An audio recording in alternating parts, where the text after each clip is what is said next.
All right, so we are here with, Mahagony B, the creator. and what is the name of your company? Mozart's Entertainment. I also have the Dot Network.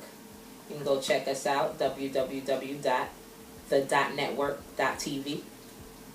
All right, so tell me now about the project that you're working on presently. Oh, I have plenty of projects I'm working on recently. But one of the most powerful projects that we're focused on right now is the Raging Boom. I'm not telling you all what the Raging Boom is, but you hear it. This Raging Boom project, you're not gonna tell us what it is. Is it something that you know? Is this something we're gonna see more of? Is it gonna be like just a one time? Are we gonna get to enjoy this for a long period of time? Like, is this extended project, short project? Like, what?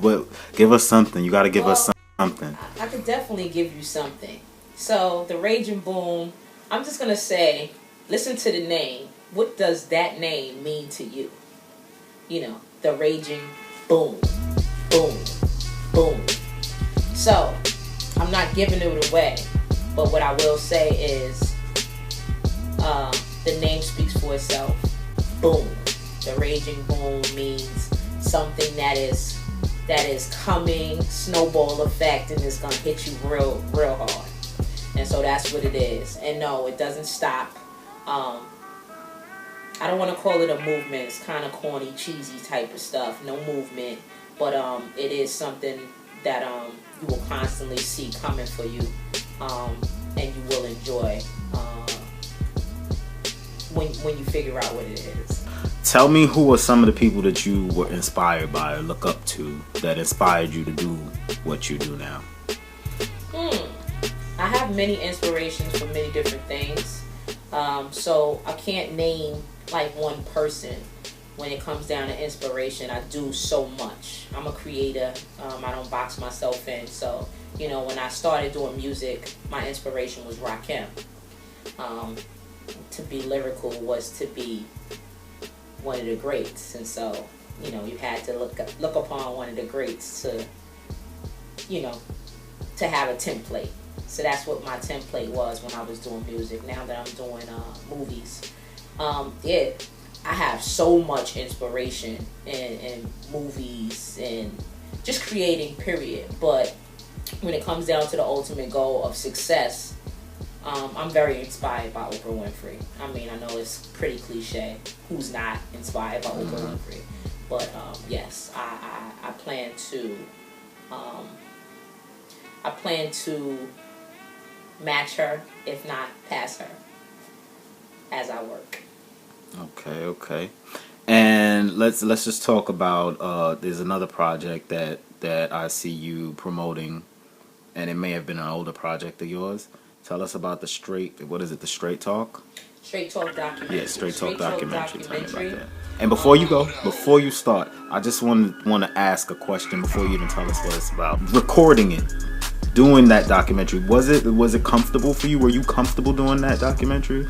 Or was it like kind of awkward? Were you know, how did it make you feel doing the documentary? Before you even tell us what it is, how did you feel doing that documentary?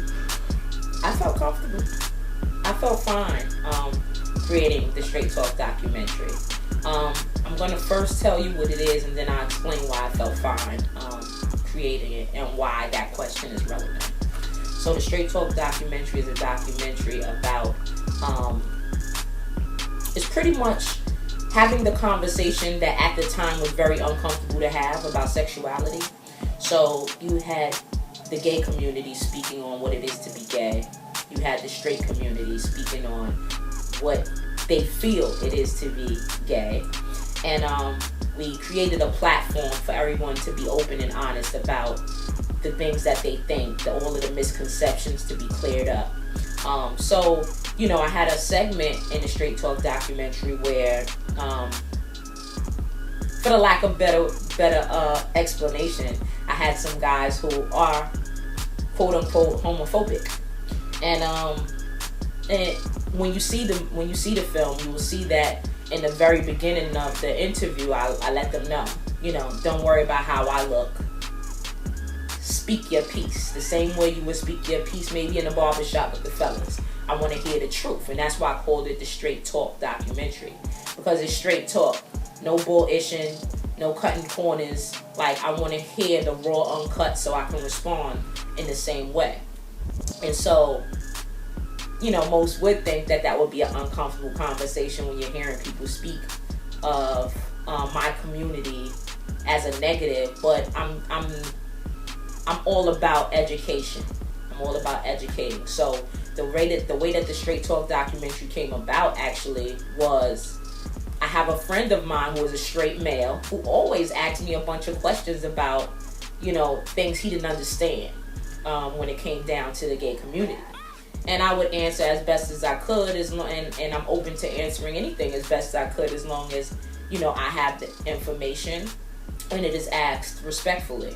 So in all actuality, the Straight Talk documentary came about due to his questioning. So we got questions from the straight community that they wanted to know, when we answered them, and then we incorporated them into the documentary. So that was actually like one of the funnest things I've done, especially selling out the album at Ailey Theater 3 times consecutively. I mean, at the time, this was in 2010. This conversation was not taking place. We was the first to do it. We crushed them. And now I'm allowing people to see it for free because I just want the word out there. Everyone who paid to see it was greatly appreciated, is still greatly appreciated. And now for those who did not get the opportunity to see it, you can actually just go to www.the.network.tv and see it on your own. Enjoy. www.the.network.tv.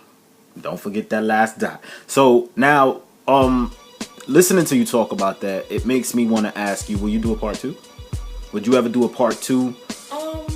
Because the world has changed, the world's views has changed, the government's views has changed. I would certainly say since 2010 to now, my views have changed. So I would assume a lot of other people's views have changed in what we accept, what we don't accept. I think a part 2 would be good. You think you would be interested in doing a part 2? I've been asked this question often as far as a part 2, and actually, especially since I put it out on the network, a lot of people are asking, like, what now? Now that things have changed, I would love to see those same questions being answered at this point. It's funny. I'm like kind of in the middle on that. I'm a little neutral on that. The reason being is because when I did it, it was necessary. When I did it, the information was not out there. And when I did it, no one wanted to hear this conversation. It was something that it needed to be done. Some walls needed to be broken down. Conversation needed to take place so that some ignorance can go bye-bye. And I feel like we've done that. And so now you have all of these different platforms where you can get this conversation. So I'm not sure that that's an angle that I want to revisit, just because I did my part when it comes to that. But what I will say is I'm seeing the same issue in regard to transgender. Mm-hmm. They're kind of having the same fight. And so I'm very, very interested in possibly touching that point of view with the same platform. But the same conversation, for what?